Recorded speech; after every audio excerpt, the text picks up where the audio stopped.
അബൂ ഹുറൈറ റളിയല്ലാഹു തആല അൻഹു പറയുകയാണ്, നബി സല്ലല്ലാഹു അലൈഹി വസല്ലം തങ്ങൾ ഒരിക്കൽ സുബഹി നമസ്കരിച്ചതിന് ശേഷം ഞങ്ങളുടെ നേരെ തിരിഞ്ഞിരുന്നിട്ട് പ്രവാചകൻ പറഞ്ഞു, മുൻഗാമികളിൽപ്പെട്ട ഒരു മനുഷ്യൻ, അയാളുടെ കയ്യിൽ ഒരു പശു ഉണ്ടായിരുന്നു. അയാൾ ആ പശുവിനെ തെളിച്ചുകൊണ്ടുപോയി പോകുന്ന വഴിയിൽ ആ പശുവിന്റെ പുറത്ത് കയറി യാത്ര ചെയ്യാൻ ഉദ്ദേശിക്കുകയും അതിന്റെ പുറത്ത് കയറുകയും ചെയ്തു. ഇയാള് പുറത്ത് കയറി കഴിഞ്ഞപ്പോൾ പശു മുന്നിലേക്ക് സഞ്ചരിക്കാൻ കൂട്ടാക്കുന്നില്ല. അപ്പോൾ ആ മനുഷ്യൻ ഈ പശുവിനെ അടിച്ചപ്പോൾ പശു സംസാരിക്കുകയാണ്, ഇന്ന ലം തുഖ്ലഖ് ലിഹാദാ ഇന്നമാ ഖുലിഖ്നാ ലിൽ ഹറസ്. എടോ, നിനക്ക് യാത്ര ചെയ്യാൻ വേണ്ടിയല്ല ഞങ്ങളെ അള്ളാഹു സൃഷ്ടിച്ചത്. ഞങ്ങളെ സൃഷ്ടിച്ചത് കാർഷികമായ ഉപയോഗങ്ങൾക്ക് വേണ്ടിയാണ്, കൃഷിക്ക് വേണ്ടിയാണ് എന്നീ പശു ഈ മനുഷ്യനോട് സംസാരിച്ചു. അപ്പോ സഹാബത്ത് ചോദിച്ചു, ഈ സംഭവം കേട്ടുകൊണ്ടിരുന്ന നബിയുടെ മുമ്പിലിരുന്ന സഹാബത്ത് ചോദിച്ചു, നബിയെ, സുബ്ഹാനല്ലാഹ്, ബഖറത്തുൻ തകല്ലം, പശു സംസാരിക്കുമോ നബിയെ? നമുക്കുണ്ടാകുന്ന അതേ ആശ്ചര്യം, പശു സംസാരിക്കുമോ നബിയെ? ഉടനെ നബി തങ്ങൾ പറഞ്ഞു, ഫഇന്നി ഊമിന ബിഹാദാ അന വ അബൂബക്കർ വ ഉമർ. ഈ പശു സംസാരിച്ച വിഷയം ഞാനിതാ വിശ്വസിച്ചിരിക്കുന്നു, എന്റെ കൂടെ അബൂബക്കറും ഉമറും ഈ കാര്യം വിശ്വസിച്ചിരിക്കുന്നു. വമാ ഹുമാ സമ്മ. ഇത് പറയുമ്പോൾ അബൂബക്കർ റളിയല്ലാഹു തആല അൻഹുവും ഉമർ റളിയല്ലാഹു അൻഹുവും അവിടെ ഇല്ല. അവരുടെ അസാന്നിധ്യത്തിലാണ് നബി തങ്ങൾ പറഞ്ഞത്, ഞാനും വിശ്വസിച്ചു, അബൂബക്കറും വിശ്വസിച്ചു, ഉമറും വിശ്വസിച്ചു. എന്നിട്ട് നബി തങ്ങൾ പറഞ്ഞു, മറ്റൊരാൾ, മുൻഗാമികളിൽപ്പെട്ട ഒരു മനുഷ്യൻ, അയാൾ തന്റെ ആട്ടിൻകൂട്ടങ്ങളെ തെളിച്ചു കൊണ്ടുപോകുമ്പോൾ ഇത് അദസിഅബു, ഒരു ചെന്നായ കടന്നു വരികയും ഫസഹബ മിൻഹാ ബിഷാദ്, ആ ആട്ടിൻകൂട്ടത്തിൽ നിന്ന് ഒരാടിനെ പിടിച്ചുകൊണ്ട് ചെന്നായ ഓടുകയും ചെയ്തു. ഈ ഇടയൻ ആ ചെന്നായയുടെ പിറകെ ഓടി ആ ആടിനെ രക്ഷപ്പെടുത്തി കഴിഞ്ഞപ്പോ ഫഖാല ലഹു ദിഅബു,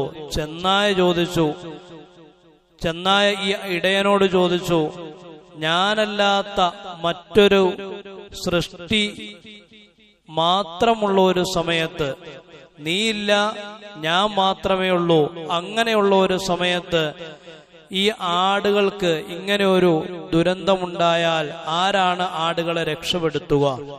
ചെന്നായ സംസാരിക്കുകയാണ്. അപ്പൊ ഇത് കേട്ടപ്പോ സഹാബത്ത് ചോദിച്ചു, സുബ്ഹാനല്ലാഹ്, സിഉബുൻ യതകല്ലമു, നബിയെ, സംസാരിക്കുന്ന ചെന്നായോ? ഇതെന്തൊരു കഥയാണ് നബിയെ? നബി തങ്ങൾ പറഞ്ഞു, ഫഇന്നി ഊമിനു ബിഹാദാ അന വ അബൂബക്കർ വ ഉമർ.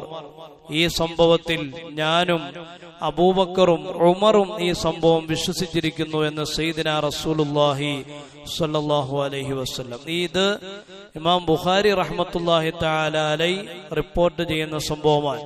അപ്പൊ ഇതിൽ നിന്ന് നമ്മൾ പഠിക്കേണ്ട ചില പാഠങ്ങളുണ്ട്. ഒന്നാമത്തെ പാഠം, സുബഹി നമസ്കാരത്തിന് ശേഷം, പ്രത്യേകിച്ച് സുബഹി നമസ്കാരത്തിന് ശേഷം ജനങ്ങൾക്ക് ഉപദേശം കൊടുക്കൽ അനുവദനീയമാണ്. അത് ഹറാമായ കാര്യമൊന്നുമല്ല, നിഷിദ്ധമാക്കപ്പെട്ട കാര്യവുമല്ല. പ്രത്യേകിച്ച് സുബഹി നമസ്കാരത്തിന് ശേഷം, ഇവിടെ പ്രധാനമായും പറഞ്ഞു സുബഹിയുടെ നമസ്കാരത്തിന് ശേഷം നബി തങ്ങൾ സഹാബത്തിന്റെ നേരെ തിരിഞ്ഞിരുന്ന് ഉപദേശം നൽകിയെന്ന്. അവ സുബഹി പോലെയുള്ള പ്രധാനപ്പെട്ട നമസ്കാരത്തിന് ശേഷം ആളുകൾക്ക് ആവശ്യമായ രീതിയിലുള്ള ഭൗതികവും ആഖിറവുമായി ബന്ധപ്പെട്ട കാര്യങ്ങളിൽ ഉപദേശം നൽകൽ ഇമാമിന് അനുവദനീയമാണ്. എന്തിനാണ് സുബഹിയുടെ സമയം? സുബഹിയുടെ സമയമാണ് മനുഷ്യന്റെ ഹൃദയം ഒഴിഞ്ഞിരിക്കുന്ന സമയം. എന്തു പറഞ്ഞാലും ആദ്യം ഹൃദയത്തിലേക്ക് പതിക്കുന്നത് ആ സുബഹിയുടെ സമയത്താൽ. അതുകൊണ്ടാണ് മനഃശാസ്ത്രജ്ഞന്മാര് പറയുന്നത്, ആദ്യം കേൾക്കുന്ന വാക്കും ആദ്യം കഴിക്കുന്ന ആഹാരവും ഏറ്റവും സ്വാധീനം ചെലുത്തുന്നതാണ്. ആദ്യം കേൾക്കുന്ന വാക്കും ആദ്യം കഴിക്കുന്ന ആഹാരവും, അതായത് ബ്രേക്ക്ഫാസ്റ്റ്, അത് കഴിക്കാതെ പോയാൽ ശാരീരികമായ പ്രശ്നങ്ങൾ ഉണ്ടാകും. ഉച്ചയ്ക്കത്തെ ആഹാരം മുടങ്ങിയാലും രാവിലത്തെ മുടങ്ങാൻ പാടില്ല. അതുപോലെ തന്നെയാണ് ആദ്യം കേൾക്കുന്ന വാക്ക്, അത് മനുഷ്യന്റെ സ്വഭാവത്തിൽ സ്വാധീനമുണ്ടാക്കും. അതുകൊണ്ടാണ് നബി സല്ലല്ലാഹു അലൈഹി വസല്ലം തങ്ങൾ പറഞ്ഞത്, മക്കളെ വിളിച്ചുണർത്തുമ്പോൾ, ഉറക്കത്തിൽ നിന്ന് അവരെ വിളിച്ചുണർത്തുമ്പോൾ നല്ല വാക്കുകൾ കൊണ്ട് അവരെ വിളിച്ചുണർത്തണം. പലപ്പോഴും നമ്മൾ ചെയ്യാറുള്ളത്, മദ്രസയിലേക്ക് പോകാനുള്ള സമയത്തിന്റെ തൊട്ട് മുമ്പായിരിക്കും വിളിക്കുക. നമ്മൾ വിളിക്കണ ഷെയ്ത്താൻ എഴുന്നേക്ക്, ഇതാണ് ആദ്യം വിളിക്കുക. ആദ്യം മക്കൾ കേൾക്കുന്ന വാക്ക് എടാ ഷെയ്ത്താനെ, അല്ലെങ്കിൽ എടാ ഹയവാനെ, എടാ ഹമുക്കെ. ഇങ്ങനെ വിളിച്ചാൽ അതാദ്യം അവൻ കേൾക്കുമ്പോൾ അതവന്റെ സ്വഭാവത്തെ സ്വാധീനിക്കും. നമ്മൾ മാത്രമല്ല പറയുന്നത്, ഹിന്ദുക്കളും അങ്ങനെ തന്നെയാണ്. കൗസല്യ കേട്ടില്ലേ? കൗസല്യ സുപ്രജാരാമപൂർവ സന്ധ്യാപ്രവർത്തത. എന്താണ് അതിന്റെ അർത്ഥം? ആദ്യത്തെ വാക്ക് രാമന്റെ വാക്കാകണം, ആദ്യം കേൾക്കുന്ന വാക്ക്. അതുകൊണ്ടാണ് സുബഹിക്ക് മുമ്പേ അവര് തുടങ്ങുന്നത് പരിപാടി. അപ്പൊ ആദ്യം കേൾക്കുന്ന വാക്ക് മനുഷ്യന്റെ സ്വഭാവത്തെ സ്വാധീനിക്കും. അതുകൊണ്ട് സുബഹിക്ക് ശേഷമുള്ള ഇമാമിന്റെ സംസാരങ്ങള്, ദീനിയായ ഉപദേശങ്ങളൊക്കെ വളരെ പ്രധാനപ്പെട്ടതാണ് എന്ന് നബി സല്ലല്ലാഹു അലൈഹി വസല്ലം തങ്ങൾ ഇതിലൂടെ പഠിപ്പിക്കുകയാണ്. അതാണ് ഒന്നാമത്തെ പാഠം. രണ്ടാമത്തെ പാഠം, നബിതങ്ങളിൽ നിന്ന് എന്ത് കേട്ടാലും ആ കേൾക്കുന്ന കാര്യം ചിലപ്പോൾ നമ്മുടെ യുക്തിക്കോ ബുദ്ധിക്കോ നിരക്കാത്തതായേക്കാം. എങ്കിൽ പോലും അത് ചോദ്യം ചെയ്യാതെ അംഗീകരിക്കണം എന്നുള്ളതാണ് ഇവിടെയുള്ള ഒരു പാഠം. നബിയാണല്ലോ സംസാരിക്കുന്ന പശുവിനെ കുറിച്ച് പറഞ്ഞത്, നബിയാണല്ലോ സംസാരിക്കുന്ന ചെന്നായെ കുറിച്ച് പറഞ്ഞത്. അതങ്ങനെയൊന്നുമല്ല. ഈ ഇസ്രാ മിറാജിനെ കുറിച്ചൊക്കെ ചില എക്സ് മുസ്ലിം എന്ന് പറയുന്ന ചില ആളുകൾ പറയാറുണ്ട്, അത് ഞങ്ങൾക്ക് മനസ്സിലാകാത്ത വിഷയങ്ങളാൽ. ചന്ദ്രൻ പിളർത്തിയ സംഭവം നബി അങ്ങനെ ചെയ്തിട്ടൊന്നുമില്ല. അങ്ങനെ ചെയ്തിട്ടുണ്ടെങ്കിൽ ഒന്നുകൂടെ ചെയ്ത് കാണിക്കട്ടെ, അതാണ് അവർ പറയുന്നത്. നബിയുമായി ബന്ധപ്പെട്ട മുഅ്ജിസത്തുകൾ അതൊരിക്കലും മനുഷ്യന്റെ യുക്തിക്ക് നിരക്കുന്നതല്ല. യുക്തി കൊണ്ടോ ബുദ്ധി കൊണ്ടോ അളന്നാൽ മനസ്സിലാവുകയില്ല. അതുകൊണ്ടാണ് അതിനെ അമാനുഷികം എന്ന് പറയുന്നത്. ഈ മുഅ്ജിസത്തുകൾക്ക് എന്താണ്? അമാനുഷികമാണ്. അമാനുഷികം എന്ന് പറഞ്ഞാൽ മനുഷ്യൻ അല്ലാഹു നൽകിയ ബുദ്ധി കൊണ്ട് അളന്ന് തിട്ടപ്പെടുത്താൻ സാധിക്കാത്തത്. അതുകൊണ്ടാണ് അമാനുഷികമായ കാര്യങ്ങളിൽ വിശ്വസിക്കണമെന്ന് പറഞ്ഞത്. അപ്പൊ നബിതങ്ങൾ വേറൊരു ഹദീസിൽ കാണാലോ, തുട സംസാരിക്കുന്ന ഒരു കാലം വരും ഖിയാമത്ത് നാളിന്റെ സമയമാകുമ്പോ. ഇങ്ങനെ ഇപ്പോൾ നമുക്ക് മനസ്സിലാക്കാൻ കഴിയാത്ത പല വിഷയങ്ങളെ കുറിച്ച് നബിതങ്ങൾ നേരത്തെ പറഞ്ഞിട്ടുണ്ട്.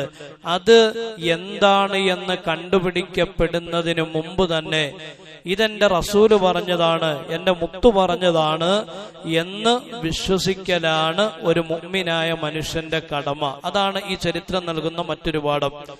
പിന്നെ മറ്റൊരു പാഠമാണ് അബൂബക്കർ റളിയല്ലാഹു തആല അൻഹുവിന്റെയും ഉമർ റളിയല്ലാഹു അൻഹുവിന്റെയും മഹത്വമാണ് ഈ സംഭവത്തിലൂടെ പറയുന്നത്. കണ്ടില്ലേ, നബിക്ക് നൽകാൻ കഴിയുന്ന ഉറപ്പ്. അബൂബക്കറും ഉമറും അവിടെ ഇല്ലാതിരുന്നിട്ട് പോലും നബിതങ്ങൾ പറഞ്ഞ അവരുടെ കാര്യം നോക്കണ്ട, അവര് ഞാൻ പറയുന്ന കാര്യം വിശ്വസിക്കുന്നവരാണ്. അതുകൊണ്ടാണ് ഞാനും അബൂബക്കറും ഉമറും വിശ്വസിച്ചിരിക്കുന്നു എന്ന് പ്രവാചകൻ പ്രത്യേകം പറഞ്ഞത്. മിഅ്റാജിന്റെ വേളയിൽ നബിതങ്ങൾ രാത്രിയിൽ പുറപ്പെട്ട് സുബഹിക്ക് മുമ്പേ പ്രവാചകൻ തിരിച്ചു മടങ്ങി വന്നു. ആ സംഭവത്തെക്കുറിച്ച് മക്ക ഖുറൈശികളോട് പ്രവാചകൻ പറഞ്ഞപ്പോ അവരൊക്കെ നബിയെ തള്ളിക്കളഞ്ഞു, പരിഹസിച്ചു. നബി സല്ലല്ലാഹു അലൈഹി വസല്ലം തങ്ങൾ ഈ സംഭവം പറഞ്ഞത് അവിടുന്ന് കടന്നുപോയതിനു ശേഷം അബൂബക്കർ റളിയല്ലാഹു തആല അൻഹു വന്നു. അബൂബക്കറിനോട് ശത്രുക്കൾ പറഞ്ഞു, അല്ലേ അബൂബക്കറെ, നിന്റെ കൂട്ടുകാരനായ മുഹമ്മദിന് പ്രശ്നമാണ്, പുള്ളിയുടെ ലെവല് തെറ്റിയിട്ടുണ്ട്, കാരണം പുള്ളി ഇങ്ങനെയൊക്കെയാണ് സംസാരിക്കുന്നത്. അപ്പൊ അബൂബക്കർ റളിയല്ലാഹു അൻഹു ചോദിച്ചു, നബിതങ്ങൾ അങ്ങനെ പറഞ്ഞോ? അപ്പൊ അവര് പറഞ്ഞു അങ്ങനെ പറഞ്ഞു. അപ്പൊ പറഞ്ഞ വാക്കെന്താണ്? നബി അങ്ങനെ പറഞ്ഞിട്ടുണ്ടെങ്കിൽ ഞാനിതാ വിശ്വസിച്ചിരിക്കുന്നു. പിന്നെ അത് എന്റെ ബുദ്ധിക്ക് യോജിക്കുന്നതാണോ യുക്തിക്ക് നിരക്കുന്നതാണോ എന്ന് അന്വേഷിച്ച് നബി അങ്ങനെ പറഞ്ഞിട്ടുണ്ടോ, ഞാൻ വിശ്വസിച്ചിരിക്കുന്നു. അതുകൊണ്ടാണല്ലോ സിദ്ദീഖ് എന്ന് പേര് കിട്ടിയത്. കുറച്ച് ആളുകളെ കുറിച്ച് ഖുർആൻ പറയുന്നുണ്ട്. ഒന്നാമത്തേത് മിനൻ നബിയീൻ, രണ്ടാമത്തേത് വസ്സുദ്ദീഖീൻ, പിന്നെ വശുഹദാ വസ്സാലിഹീൻ. നബിമാര് കഴിഞ്ഞാൽ പിന്നെ രണ്ടാമത്തെ സ്ഥാനം സിദ്ദീഖീങ്ങൾക്കാണ്. ഒരാൾ സിദ്ദീഖ് എന്ന പദവിയിലേക്ക് എത്തുന്നത് എപ്പോഴാണ്? അള്ളാഹുവും റസൂലും എന്തു പറഞ്ഞോ അത് അതേപടി അനുസരിക്കുമ്പോൾ മാത്രമാണ്, അംഗീകരിക്കുമ്പോൾ മാത്രം. ഉമർ റളിയല്ലാഹു തആല അൻഹുവും അങ്ങനെ ആയിരുന്നു. അപ്പൊ സഹാബാക്കൾക്ക് വലിയ പ്രാധാന്യമുണ്ട്. ഈ ഉമ്മത്തിൽ ഏറ്റവും പ്രധാനപ്പെട്ടവർ സഹാബാക്കളാണ്. സഹാബത്ത് കഴിഞ്ഞാൽ പിന്നീട് സ്വർഗം കൊണ്ട് സുവിശേഷം അറിയിക്കപ്പെട്ട 10 പേരാണ്. ആ 10 പേരിൽ ഏറ്റവും മഹത്വമുള്ളത് 4 സഹാബാക്കൾക്കാണ്. 4 സഹാബാക്കളിൽ ഏറ്റവും മഹത്വമുള്ളത് 2 പേരായ അബൂബക്കറിനും ഉമറിനുമാണ്. ആ 2 പേരിൽ ഏറ്റവും മഹത്വമുള്ളത് അബൂബക്കർ സിദ്ദീഖ് റളിയല്ലാഹു തആല അൻഹുവാണ്. അപ്പൊ ഇതാണ് ഈ ചരിത്രത്തിൽ നിന്ന് നമ്മൾ പഠിക്കേണ്ട പാഠം. അതുകൊണ്ട് മക്കളോട്, ഭാര്യമാരോട്, എല്ലാവരോടും നല്ല വാക്കു പറയുക. അതവരുടെ മാനസികമായ വളർച്ചയ്ക്ക് വളരെ പ്രധാനപ്പെട്ടതാണ് എന്ന് മനസ്സിലാക്കുക. അല്ലാഹു സുബ്ഹാനഹു വ തആല കാര്യങ്ങൾ മനസ്സിലാക്കി അമൽ ചെയ്യാനുള്ള തൗഫീഖ് നസീബാക്കുമാറാവട്ടെ. സുബ്ഹാനല്ലാഹി വബിഹംദിഹി സുബ്ഹാനകല്ലാഹുമ്മ വബിഹംദിക അഷ്ഹദു അൻ ലാ ഇലാഹ ഇല്ല അൻത അസ്തഗ്ഫിറുക.